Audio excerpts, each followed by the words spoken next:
Welcome to Rashmi's रसोई। सणवार म्हटलं तर प्रत्येकाकडे नेहमीच इलायची श्रीखंड किंवा आम्रखंड असतं, पण आज मी तुम्हाला स्ट्रॉबेरीच्या सीझनमध्ये स्पेशल असं स्ट्रॉबेरीचं श्रीखंड कसं बनवायचं ही रेसिपी दाखवणार आहे। त्यासाठी हा व्हिडिओ शेवटपर्यंत बघा आणि माझ्या चॅनलला लाईक, शेअर अँड सबस्क्राईब करा।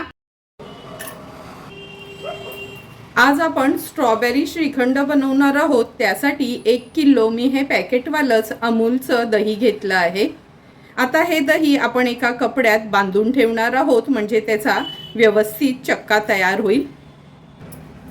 हे एक पातेलं घेतलं आहे आणि त्याच्यावर मी हे अशी मोठी चाळणी घेतली आहे। आता ह्याच्यावर आपण एक कॉटनचा अगदी पातळ असा कपडा घेणार आहोत। हा कपडा ह्या चाळणीत व्यवस्थित बसवून घ्यायचा आहे। हे बघा, ह्या कपड्यावर आता हे दही मी पूर्ण ओतून घेते।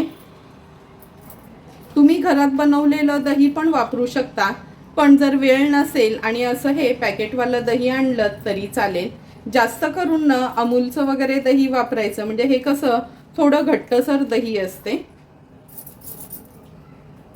पूर्ण दही आपण काढून घेतलं आहे। आता हा कपडा एकत्र करून घ्यायचा आहे। हे बघा, हळूहळू करून हा कपडा आहे ना आपल्याला असा टाईट करायचा आहे, म्हणजे जे पण एक्स्ट्राचं दह्यातलं पाणी असतं ना ते असं निघतं। आता पूर्ण दाबून दाबून हे पाणी मी काढून घेणार आहे। म्हणून लक्षात ठेवा, असा सुती कपडाच घ्यायचा, म्हणजे अगदी इझिली दह्यातलं पाणी निघतं। हे बघा, सर्व पाणी ह्यातलं आपण काढून घेतलं आहे। तुम्हाला दाखवते, 1 किलो दह्यातलं एवढं पाणी आपलं हे निघालं आहे। हे पाणी आता आपण फेकून देणार आहोत। आता हे दह्याची जी पोटली आपण बांधून घेतली आहे ना, ही आपण अशीच ह्या चाळणीवर ठेवायची आहे आणि खाली हा पातेलं ठेवायचं आहे। असं छान दाबून हे ठेवायचं आहे आपल्याला।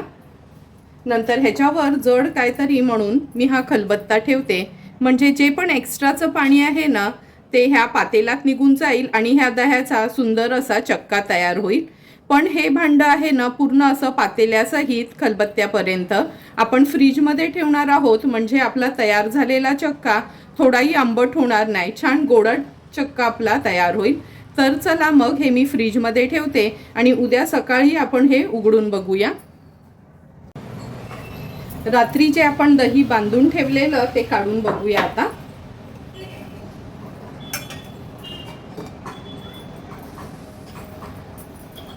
तुम्ही बघू शकता किती सुंदर असा आपला हा दह्याचा चक्का तयार झाला आहे। एका प्लेटमध्ये मी हा काढून घेते।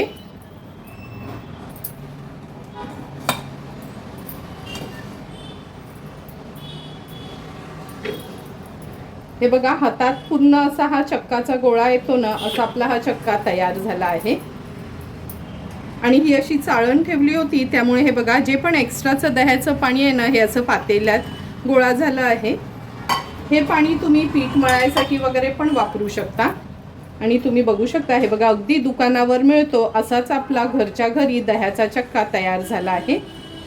आता ह्या आपण चाळणीवर थोडासा सॉफ्ट करून घेणार आहोत। हे बघा, हा स्ट्रेनर मी घेतला आहे। जी चाळण आपण ठेवलेली ना चक्क्यातलं पाणी काढायसाठी, ह्याचे असे तुकडे करून घेते। सेम दुकानावर मिळतो तसाच आपला घरच्या घरी हे बघा अगदी सुंदर असा चक्का तयार झाला आहे।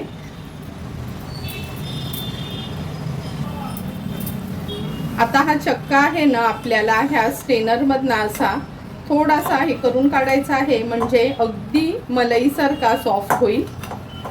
ह्या स्पॅच्युलानी मी व्यवस्थित ह्याला असं गाळून घेते। थोडा थोडा करून सर्व आपण हा चक्का ह्या चाळणीत ना गाळून घेतला आहे, म्हणजे अगदी सॉफ्ट होतो। तुम्ही बघू शकता किती सुंदर असा आपला हा घरच्या घरी चक्का तयार झाला आहे। स्ट्रॉबेरीच्या श्रीखंडासाठी चक्का तर आपला तयार झाला आहे, तो तर तुम्ही पाहिलाच असेल।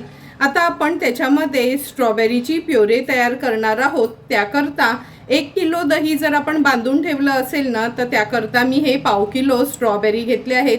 छान असे लाल भडकच घ्यायचे, म्हणजे त्याची टेस्ट चांगली असते आणि कलर पण सुंदर येतो। पाव किलो स्ट्रॉबेरीसाठी आपण ही 7 टेबलस्पून साखर घेतली आहे आणि वजनी मोजली तर 70 ग्राम साखर वापरणार आहोत। साखरेचं प्रमाण तुम्ही तुमच्या आवडी आणि गोडीप्रमाणे कमी जास्त करू शकता।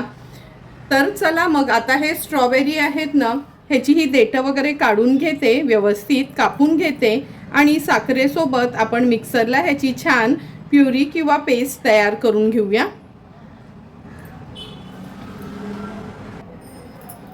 थोडे थोडे करून सर्व स्ट्रॉबेरीज असे आपण हे कापून घेतले आहेत, म्हणजे चांगलं फाईन प्युरी त्याची तयार होते।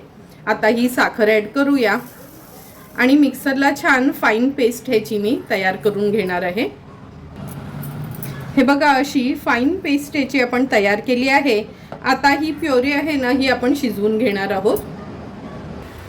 गॅसवर आपण ही कढई ठेवली आहे। आता हे स्ट्रॉबेरीची प्युरी आपण ह्या कढईत घालूया। सुरुवातीला गॅसची फ्लेम हायच ठेवते। हाय फ्लेमवर ह्याला एक छानशी उकळी काढून घेणार आहोत आपण।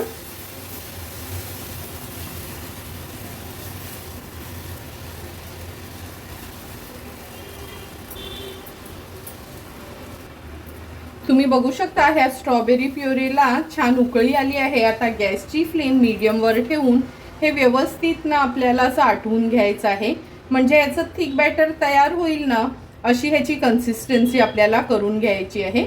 मध्ये मध्ये ना असा स्पॅच्युल्यानी किंवा कालत्यानी मिक्स करायचं, म्हणजे कढईला वगैरे चिकटणार नाही।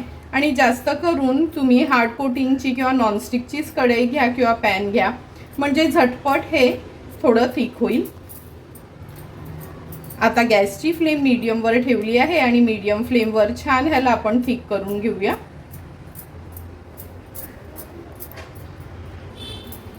तुम्ही बघू शकता ह्याचं थिक बॅटर असं तयार झालं आहे। हे बघा, आपण जॅम यूज करतो ना, तसाच ह्या स्ट्रॉबेरीचा जॅम तयार झाला आहे। ह्या स्टेजला आपण गॅसची फ्लेम स्विच ऑफ करणार आहोत आणि ही प्युरी आहे ती मी काढून घेते एका प्लेटमध्ये।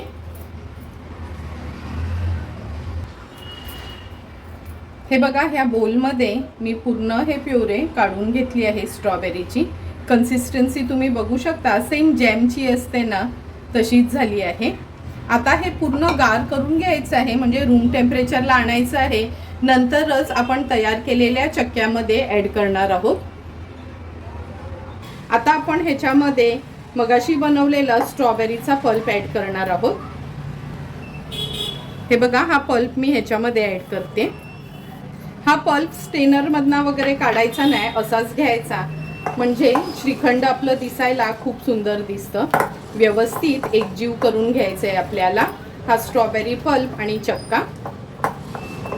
हे बघा, आपण स्ट्रॉबेरीचा पल्प आहे ना व्यवस्थित ह्या चक्क्यामध्ये मिक्स करून घेतला होता। आता ह्या विस्करनी आपण हे विस्क करून घेणार आहोत। जर तुमच्याकडे इलेक्ट्रिक विस्कर असेल ना, ज्याने आपण व्हिपिंग क्रीम मिक्स करतो, ते वापरलं तर अगदी इझी पडतं। पण मी मुद्दाम हेच दाखवलं आहे हँडमेड, कारण का सगळ्यांकडेच काय इलेक्ट्रिक विस्कर नसतो म्हणून। आता व्यवस्थित आपल्याला हे फेटून अगदी हलकं करून घ्यायचं आहे। हे बघा, पूर्ण आपण हे श्रीखंड आहे ना ह्या विस्करनी विस्क करून घेतलं आहे। आता हे श्रीखंड आपलं तयार झालं आहे। किती सुंदर, अगदी ओरिजिनल कलर आपल्या ह्या स्ट्रॉबेरी श्रीखंडाला आला आहे। आता एका सर्विंग बोलमध्ये आपण हे सर्व करून घेणार आहोत। सुंदर असं तयार झालेलं स्ट्रॉबेरी श्रीखंड आपण ह्या सर्विंग बोलमध्ये सर्व करून घेणार आहोत। तुम्हाला पण जर मी बनवलेलं हे घरच्या घरी अगदी सोप्या पद्धतीने स्ट्रॉबेरी श्रीखंडाची रेसिपी आवडली असेल, तर तुम्ही पण माझ्या पद्धतीने एकदा तरी हे स्ट्रॉबेरी श्रीखंड घरी ट्राय करा आणि मला कमेंट करून सांगा की तुम्ही बनवलेलं हे स्ट्रॉबेरी श्रीखंड कसं झालंय ते। तुम्हाला जर मी बनवलेल्या ह्या स्ट्रॉबेरी श्रीखंडाचा व्हिडिओ आवडला असेल तर नक्की माझ्या चॅनलला तुम्ही लाईक, शेअर अँड सबस्क्राईब करा। Thank you for watching my video.